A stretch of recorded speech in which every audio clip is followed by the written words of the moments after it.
So this video is just showing you how to do deer pose. There's a couple of variations. The twist is by far my favorite, and I do it all the time. But I'm just going to show you a couple of variations and the twist last. So what you'll need to make this a nice passive pose is a couple of blocks and a blanket and a little bit of space. I'm just going to show you one side. So I think I have enough space for that.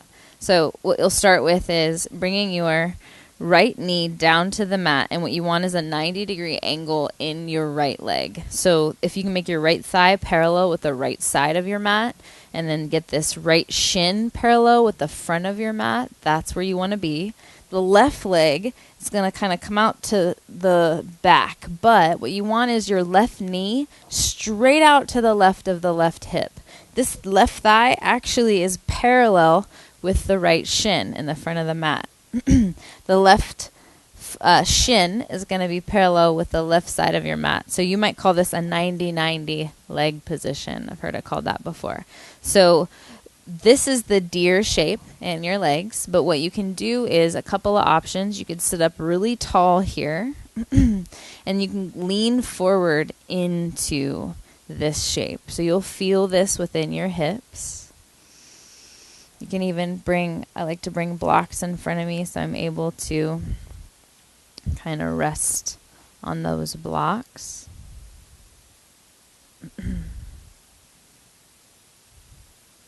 So another thing you can do with this is, instead of leaning into the front leg, lean into the back leg. So you could twist your just kidding, don't twist your upper body. Just let your left hip sink down, and that's going to just happen to twist your upper body a little bit. So your chest is kind of facing towards your right foot.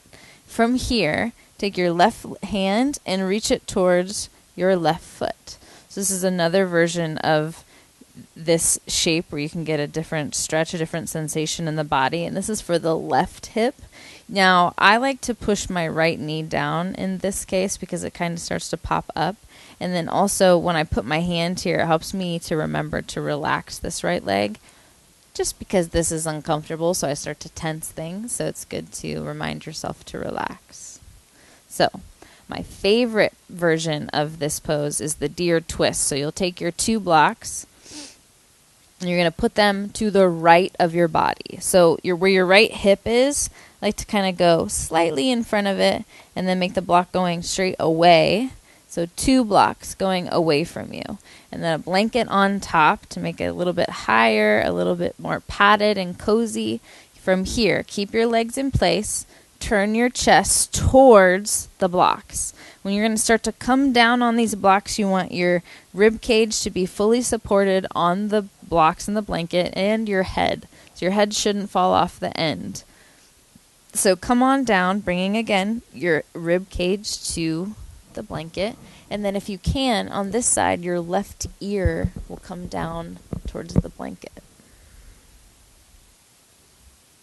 So I like to bring my arms in something like a goalpost position after I get set up here. Make sure that you're fully relaxing your legs once you come into this position. Really let go. And if that means your legs kind of slide out of that perfect 90-90 shape, okay, let that happen. Let that be whatever it is. And from here, if your neck is not having the left ear down, you can always switch and put your right ear down, but it's good to see if you can get a little twist in the neck. So what another option is, pull this block out, let the blanket kind of fall down, and then put your forehead on the block so you're looking down. And you can rest in this pose for up to like 6 minutes. I recommend at least 2, 4 if you're okay with it, and then 6 if you're loving it. So that's it for deer.